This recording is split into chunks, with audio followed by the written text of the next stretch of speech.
I am woman phenomenally. Phenomenal woman? That's me, Maya Angelou. Welcome to this segment of the Afrocentrist podcast, The Woman, Her Story, and Her Impact, where I get to speak to women from across the globe, sharing their stories and how they are impacting their world. Coming to you every Wednesday, 4 p.m. GST. Of course, with your favorite show host, the energetic EJ. So make it a date with me every Wednesday. The Afrocentrist podcast, proudly African. Hi, and welcome to today's episode of the Afrocentrist podcast. And on this particular segment, The Woman, Her Story, and Her Impact. I am Ejiro, the energetic EJ. How are you doing today? I hope you're fine. Okay, so you know how we do it here on this segment, all right? So I'm going to be showing or interviewing or introducing you to a phenomenal woman. And today on the show, I have a phenomenal woman. Yes, I think this season, like season 5, is like... Anyway, let me not talk about it too much so that it doesn't look like I'm trying to advertise Abu Dhabi, but like, it's just a cool place. And I think all the cool women are there, right? Okay, so no shades to those of us in Dubai, but I feel like Abu Dhabi is so cool and it's for the chill people. So you're about to meet another chill woman. She is an advisor and a wealth coach. So her aim is basically to help busy women get wealthy with ease. You are about to find out how to become a wealthy woman doing it with ease. And that's what we're going to be talking about today. But you know already that we're also going to have to meet her so that she can tell us a little bit about herself, her story, and especially how she's impacting our world. And I'll be right back with my guest.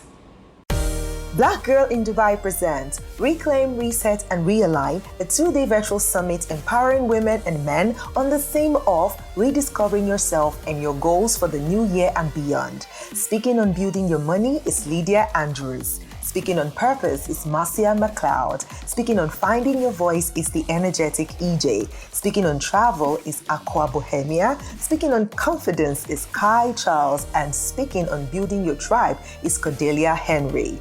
It promises to be informative, engaging, and transformational. Date 21st and 22nd January 2022. Time 4 to 7 p.m. GST. Venue online, so you can attend from any part of the world. Attendance is free, but registration is required. Visit bit.ly/reclaim, reset, realign to secure your seat today. The power to make the change you desire is already within you. Hi, Lydia. Hi, EJ. How are you? Good to see you again. So, guys, can you see how beautiful and wealthy she looks? Wealthy, doesn't she? Like your skin glows. Oh, thank you. My guest today is Lydia Andrews, a wealth, like an advisor and a wealth coach. How are you, Lydia? How are you doing today? I'm good. How about you? So great to have you on the show. I am well. So please, who is Lydia? That's a difficult question to answer, but I'll try and keep it simple. Okay. I am just a woman who's on a mission to see other women build wealth. That simple? Like, why do I feel like wealthy people are just like easy, you know? For Easy example, going. you know, Mark would just put on a very grey t-shirt. Bill Gates would just put on a simple, colored shirt. Like, Lydia is just like, in one line, this is what I do. I help women become wealthy. That's awesome. Yeah. Cool. Thank you. How did this journey begin for you? I think it began even long before I became a wealth advisor. I think it began with my passion to want to help people who don't have information, who don't have wealth. I want to see more communities become wealthy. I want to see people being able to provide opportunities to the people around them. And that just means jobs, right? I'm not talking about handouts, because by empowering people, you're empowering the community as well. So I think this is something that probably started maybe even in my early 20s. And I love seeing people I love seeing people create from nothing. So taking what they have and then building it into something. And that often is in the form of a business. But then when I became a wealth advisor, I realized that there's something so much easier. There's a way that's so much easier for us to build wealth, and that is simply investing. So I try to incorporate both. So yes, on the one hand, as a wealth advisor, I focus on investing, but as a wealth coach, I'm helping my clients take their ideas and implement it to start a business. Okay, so I hear you say wealth advisor and wealth coach. What's the difference? Okay, so a wealth advisor is just taking your money, give me your cash, let me grow it for you. Let me look at what opportunities to grow it for you, understanding your bigger financial goals and understanding your financial plan and putting a plan together and a strategy together to help you achieve that. A wealth coach, on the other hand, has a lot more to do with your mindset. Wow. So what are the struggles that you're facing? What are your beliefs about money and wealth?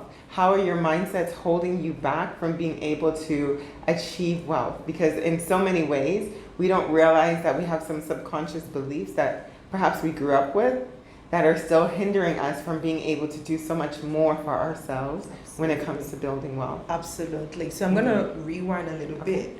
Tell me about your background, because I'm curious. Where are you from? What was your childhood like? Like, what just brought you into this space of wanting to help people, and especially women, create wealth?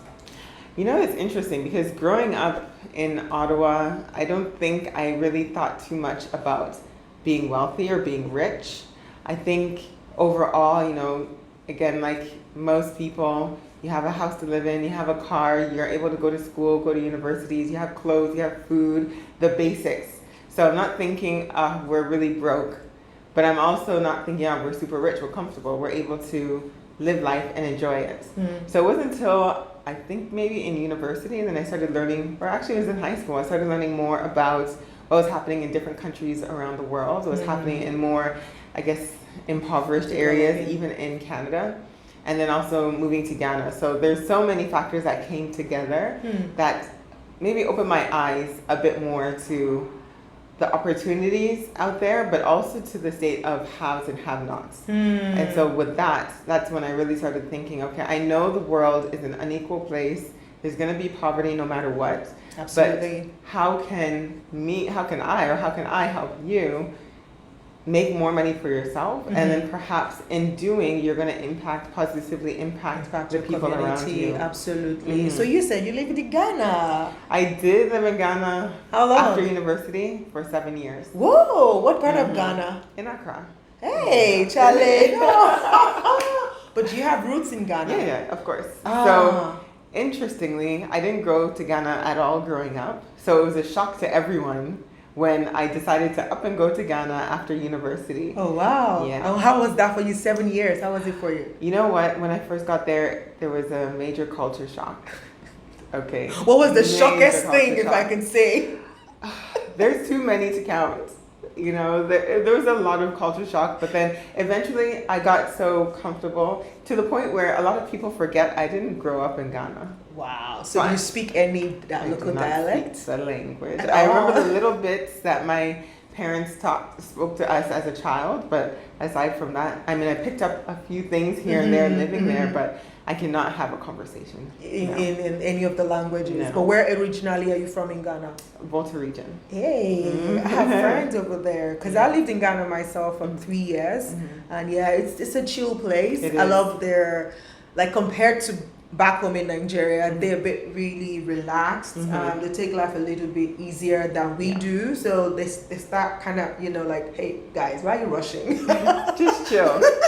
Yeah. Like, just chill. Like, it's only in Ghana would you feel like when there's rush hour, a taxi person will tell you, Charlie, that place you're going, sorry, I'm not working, like, because there's too much traffic. Yeah. Compared to Nigeria, man, like, the fact that there's traffic is like, oh, we're going there because there's plenty traffic because it's gonna increase your fare, all of that. But they're so chill in Ghana. Amazing. Good to know that, you know, we share that in common. We stayed in Ghana for a bit. So we'll talk more about that later. Yeah, no? Okay, so tell me about wealth creation and why did you choose women specifically? Okay, because what I notice is that women tend to be less confident in managing their money.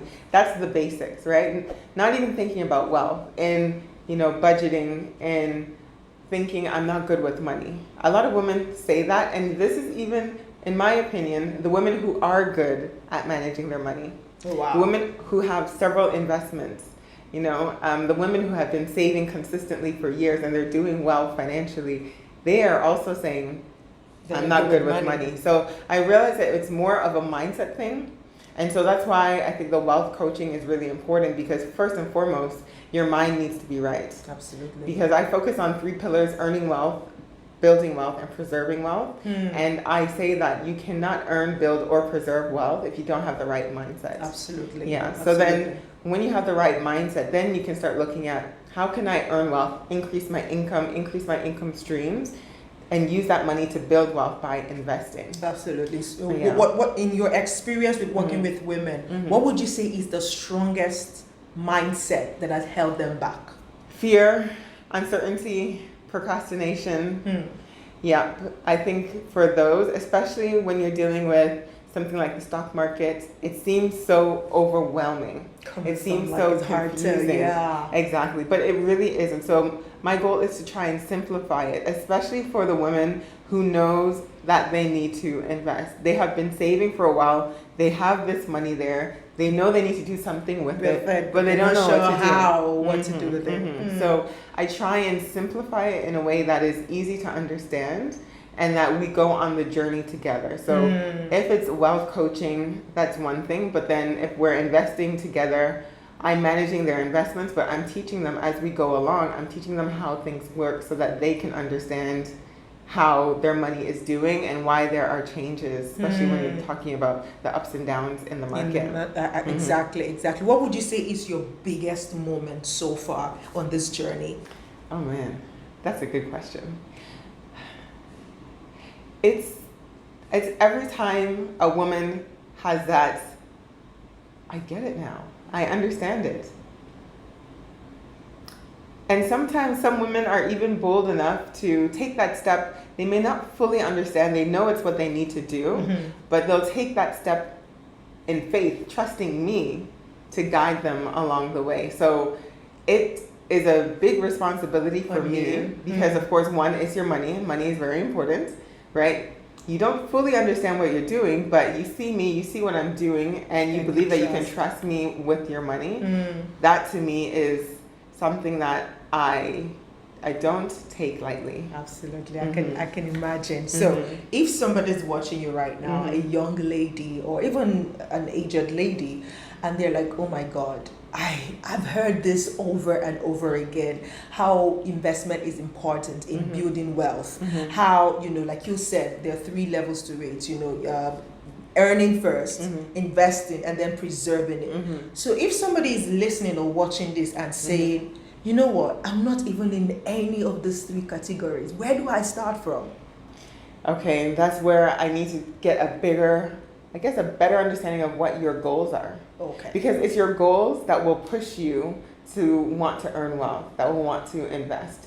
If you don't care what you do, you have no interest in doing anything except sitting somewhere doing nothing, then you're not going to be motivated. But if you tell me that, okay, in 10 years I want to have a business, I want to retire by the time I'm 50, and you're already 35, that's only 15 years away. And the life that you describe for yourself when you retire is not something that's going to require $100 a month. It's going to require maybe $10,000 a month.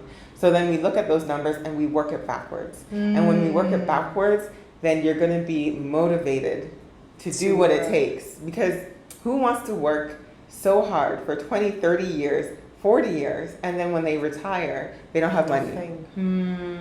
I don't want that. Do you want that? No, I don't. Exactly. So it begins with the goal, setting a goal and saying, so hearing this now, I'm like, but there are a lot of women out there who don't even have a goal.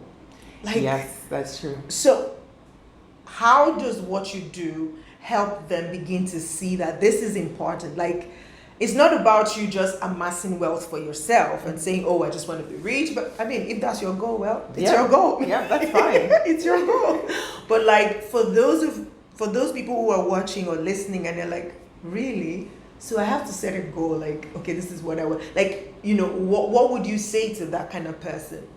So it's about dreaming. It's allowing yourself to dream. It's feeling free enough to dream. So I often do types of visualization exercises, or I ask women to really think about the life they want to have. And when you probe enough and you get them to think enough, then they'll start to form a picture in their mind. And I believe that once you can start dreaming about it, then you can put a number down. Okay, how much is this life going to cost me? How much do I need to start investing now so I can live that life? This. Again, like I said, it's not complicated. I try and simplify it, and then each time we interact, then we build on what we started with. Absolutely. Do you think it's going to get to any point where it is too late to dream? It's never too late to dream. If So you're you- alive, you can dream. So you mean like if a 40-year-old woman or a 50-year-old woman is watching this and they're like, oh my God, look at me, I don't even have enough saving, but okay, maybe where I'm at now, I'm still working, so maybe I can still do something. Never too late. It's never too late. And I'm sure you see on social media all these posts of people who are older, 50, 60, 70s, who are still reinventing themselves. And so if you think it's too late, that's because you've decided in your mind it's too late. So you need to change that thought. Again, here comes the mindset. You need to change that thought so that you can act on it. Absolutely. And you're going to change your actions accordingly. It is never, ever, ever, I repeat, ever too late for you to dream. So it doesn't matter that, okay, you spent 40 years of your life having no dream, so you've just floated up until this point. But what we're saying here today is you can start dreaming now, and then you can work with a coach who's going to help you, work with you to see how you can materialize that dream. If you have one advice for a young lady watching, or any lady at all, what would that advice be? You know what? I'm going to have to stick with invest. Invest, invest, invest. It's about figuring out, again, what your goals are, but then ultimately we need to invest because we want our money to work for us. I'm not going to get into all the reasons why women especially need to invest, but please do look at how you can invest for your future. So your future self will thank you. There's a quote from Tiffany Aliche, and she says something along those lines, and I absolutely love it. So invest for yourself. Absolutely. Thank you so much. Thank so you. if somebody's watching this and they want to connect with you, like, you make wealth or becoming wealthy so easy, please, I want to work with you. How would they do that? You can check out loveyourselffinancially.com. You can follow me on social media, Lydia Lids. You'll post the details. I'm on social media everywhere. You can send me a DM, follow me, let's chat and look at how you can build wealth. Awesome. I love it, because I'm going to follow her now, like right literally, not only on social media, so that, I can start to work around building wealth. Like, I think wealth fits me, right? Because I'm on my way to becoming wealthy. So I can just fast track that by working with somebody like Lydia. So if you are thinking about becoming a wealthy woman, right, then you should contact her. I'm going to leave all her details in the description of this video. So please do well to contact her, right? I'm going to see you next time with another gorgeous woman, sharing her story and how she's impacting her world. This is the Afrocentrist podcast and the segment called The Woman, Her Story, and Her Impact. And I'm the energetic EJ. See you next time. Bye-bye.